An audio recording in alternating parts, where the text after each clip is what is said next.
Right friends, welcome back to News Analysis and Features. This is 32nd week and we are going to discuss two important issues. One is Nagaland Accord, what are the constraints?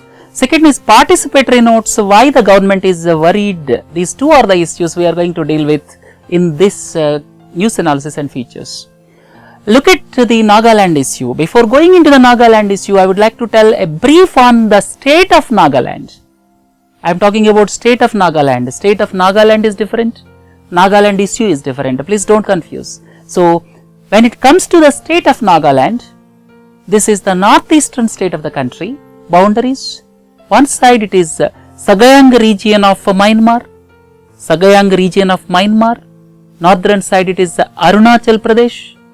When it comes to west it is Assam. And below it is Manipur. So, it has got three state borders. Assam, Arunachal Pradesh, Manipur, and towards Myanmar there is a boundary with Myanmar also. So, Nagaland is the state with the three state boundaries and boundary with Myanmar, right? And here there are several tribes. Major tribes are there, around 16 major tribes are there, which include Angami, Chang, Konyak, like that. And it has got diverse languages and various dialects are spoken. Each tribe is unique with its diverse customs, language and dress. And here Mount Saramati is the highest peak with around 3800 meters elevation, and it forms the boundary with Myanmar, Sagaing region of Myanmar. At the same time, the population is around 2 million as per 2011 census, but at present it may be around 2.3 million or 23 lakhs. And English is the predominant link language because there are several languages and dialects are there to act as unifying language. English is the language which is linking various people in the state of Nagaland. And around 90% of the population are Christians, and it is the 16th state of Indian Union carved out on 1st December 1963. Dimapur is the biggest city and the capital is Kohima, please don't forget. And let us come back to Nagas. Nagas are the conglomerate of various tribes. Having similar culture and traditions. And if you look at the location of this Nagas, they are the predominant population in Nagaland, and at the same time, this ethnic group Nagas are there in Arunachal Pradesh, Manipur in substantial numbers, and slightly in Assam. So, this ethnic group of Nagas, they are the conglomerate of several tribes. Please don't forget this Sumi, Angami, Lotha, Chang, all these are different tribes, but they have same or similar ethnic culture as well as the traditions. That's why it is the same ethnic group, you can say. And these are inhabited in 4 states of India and in the bordering Myanmar also. So, the ethnic group of Nagas are in 4 states. Predominantly in Nagaland, some parts of Arunachal Pradesh, adjoining parts, please look into this picture, predominantly in Nagaland, adjoining portion of Arunachal Pradesh, adjoining portion of Manipur, and to some extent in the adjoining portion of Assam, and also in Myanmar, right? So, this is the region inhabited by Nagas. And if you look into the history of the separate sovereign state, you have to go back to 1918. In the year 1918, for the first time, Naga nationalism was brought into focus when 20 members formed Naga Club. In the year 1918, 20 members formed Naga Club, and these members worked with the French labor camps. These members served in French labor camps during the World War I, and subsequently they have sown the seeds for Naga nationalism. That's why in the year 1918 this Naga Club was formed.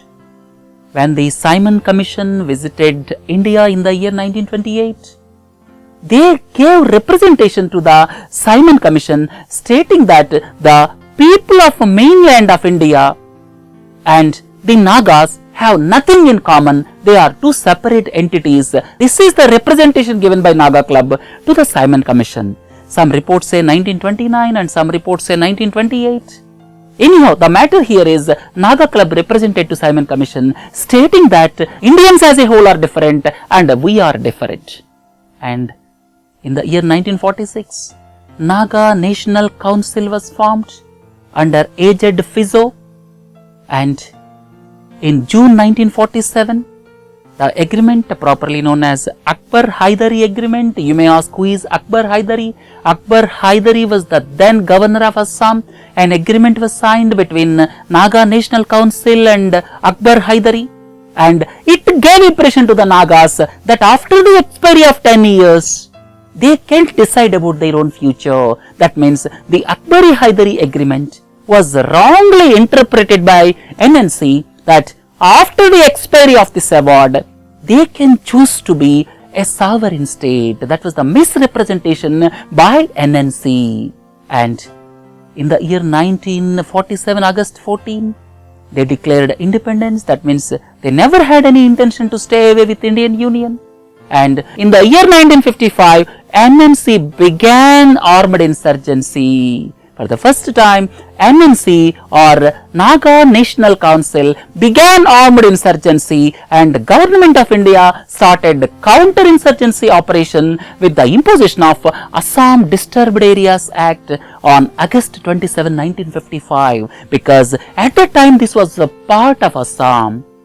And all of you are well aware, subsequently, in the year 1958, Armed Forces Special Powers Act was brought, and in the year 1963, Nagaland state was formed, and the population or the ethnic group of Nagas are diversified into 4 states, and Nagaland state was formed, and Nagaland state formation could not solve the problem of the ethnic Nagas. And in the year 1964, Nagaland Peace Mission was created and a ceasefire agreement was signed which lasted till 1968. In the year 1975, Shillong Agreement or Shillong Accord was signed, and NNC, Naga National Council, agreed to give up violence and agreed for Indian Constitution. That means Naga National Council, for the first time, as per the Shillong Accord in the year 1975, respected Indian Constitution and they agreed to be a part of the Indian Union. And subsequently, not satisfied with this Shillong Accord, in the year 1980, this Muiva and Isaac Swu, these two started a new organization, National Socialist Council of Nagalim. National Socialist Council of Nagalim, right? This was started in the year 1980. Subsequently, in the year 1988, it was split into 2. One is headed by these 2 persons, that is Isaac Swu and Muiva, and the other faction was led by SS Kaplang. So 2 factions started their operations from 1988. One is headed by the original founders Muiva and Isaac Swu, and the other is headed by Kaplang. And subsequently, in the year 1997, NSCN signed ceasefire, and in the year 2001, NSCN Kaplang also signed ceasefire, but recently this NSCN Kaplang violated the ceasefire in the month of March 2015, and he shifted his operations to adjacent Myanmar. Kaplang faction or the NSCN led by Kaplang shifted its operations to Myanmar, and now the framework agreement, that is peace accord, is signed with one faction, that is NSCN IM. NSCN IM, right? So now NSCN led by Kaplang faction is staying in Myanmar. He is not part of the peace process. So this peace accord, you can call it framework agreement, was signed recently in the presence of the Prime Minister, and I would like to tell you what are the constraints. First and the foremost constraint is NSCN Kaplang is one of the major factions, shifted his base to Myanmar. he is not a part of the peace process and he is doing his insurgency operations from Myanmar. How the government will tackle, only time can say. Second important point is there are several splinter groups working in northeastern part of the country and they may come together at any point of time. At present in Nagaland they are weakened almost, but they can come together at any point of time. Government has to keep this in mind. They have to have discussion with the splinter groups also before finalizing the accord. Third important point is several factions in northeast have their bases in Myanmar. All of you are well aware, this Arunachal Pradesh, Nagaland, Manipur have got common border with Myanmar and several of these organizations have their bases in Myanmar. Myanmar has also got several ethnic groups and these groups shifted their operations to Myanmar and government has to take Myanmar into confidence for finalizing this issue. The other important aspect is adjacent states of Assam, Manipur, Arunachal Pradesh are not part of the peace process.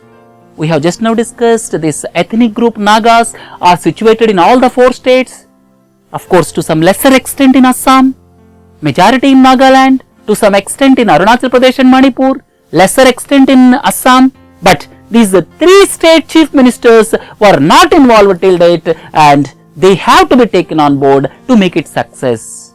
And last point is the original demand of this organization says sovereign Nagalim. That means they want independent country, sovereign Nagalim. How the government will tackle, because it is shrouded in secrecy, nothing, no details are made available. So how the issue of this sovereign Nagalim will be solved, whether the organization NSC and IM retracted from their original demand of sovereign Nagalim, nothing is clear. So these 5 points are to be addressed so as to make this Nagaland Accord a success. Right friends? Having learnt about this, look at the other issue, participatory notes. Why the government is worried? Government has taken several steps in recent times. All of you are well aware, government is strong on black money. During the past 1 year, the steps taken by the government I have listed out here. They have already brought Black Money Act so as to look at the unaccounted money abroad. It is yet to be implemented, but it has already become an act. The second important point is Benami Transactions Bill 2015 so as to look at the Benami transactions. Third important point is the sale purchase of items worth above rupees 1 lakh require PAN number yet to be implemented. Fourth point is draft guidelines recently released to increase the share of digital payments to reduce black money. Fifth important point is Foreign Account Tax Compliance Act recently signed with United States of America so as to exchange information with regard to tax matters. Then Multilateral Competent Authority Agreement was signed recently. That is also for exchange of information. We have discussed these things in the previous classes. So these are all the steps taken by the government to control black money. But why the government is not strong on participatory notes? Before going into the definition of participatory notes, let us look at these incidents. In the year 2005, the then Reserve Bank of India Governor Y.V. Reddy spoke about the quantity and quality of foreign institutional investments. The quantity, not only quantity, that means not only the amount, but the quality. How the money is coming, the quality of money, whether it is dirty money or black money. Y.V. Reddy spoke about the quality of FIIs in the year 2005. And he stressed the need for taxing them or regulating them. Immediately, the finance minister, the then finance minister P. Chidambaram stated that there was no need to regulate the FII flows. In the year 2007, look at the other instance, in the year 2007, a discussion paper was released by SEBI to place curbs on participatory notes. Immediately, government issued clarification that there was no proposal to ban the participatory notes.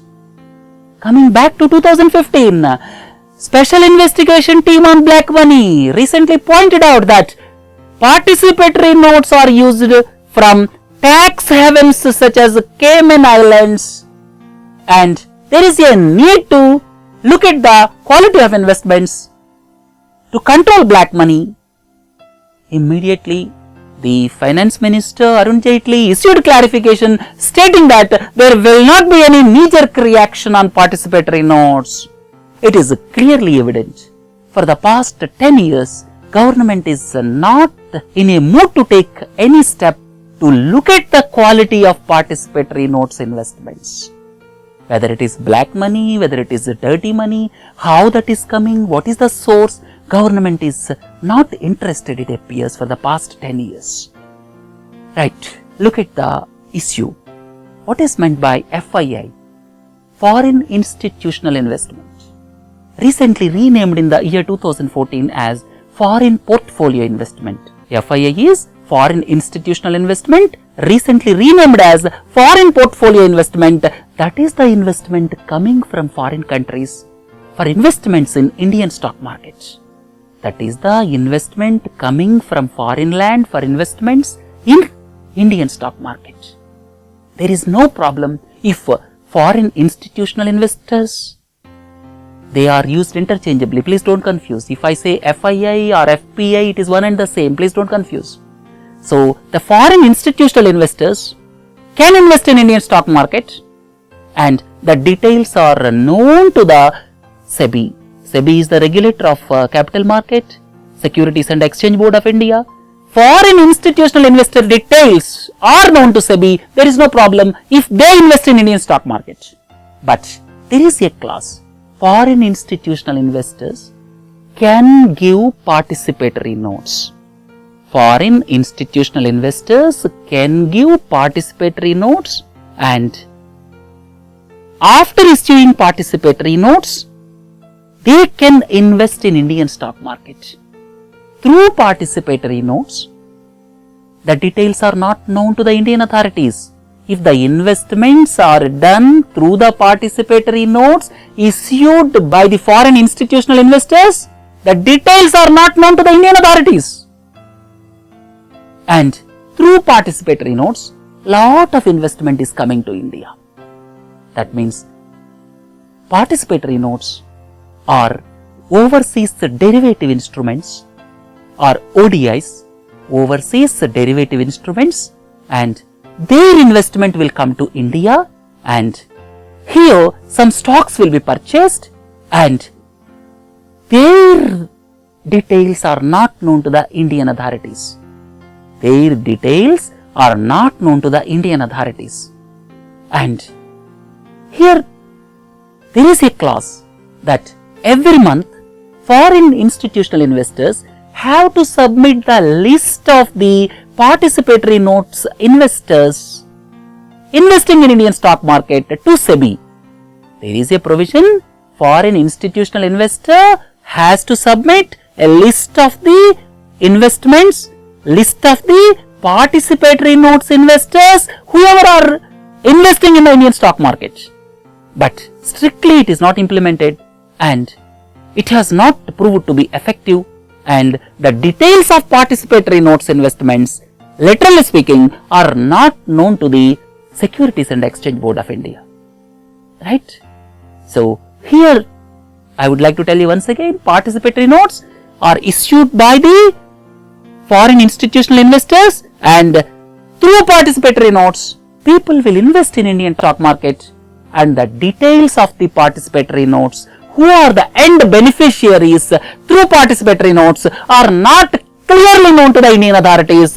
Some provisions exist to submit monthly statement from FIIs. FIIs are required to submit monthly statement, but that is not proved to be effective. Literally speaking, participatory notes are the conduits for black money. The end beneficiary is not known to the Indian authorities.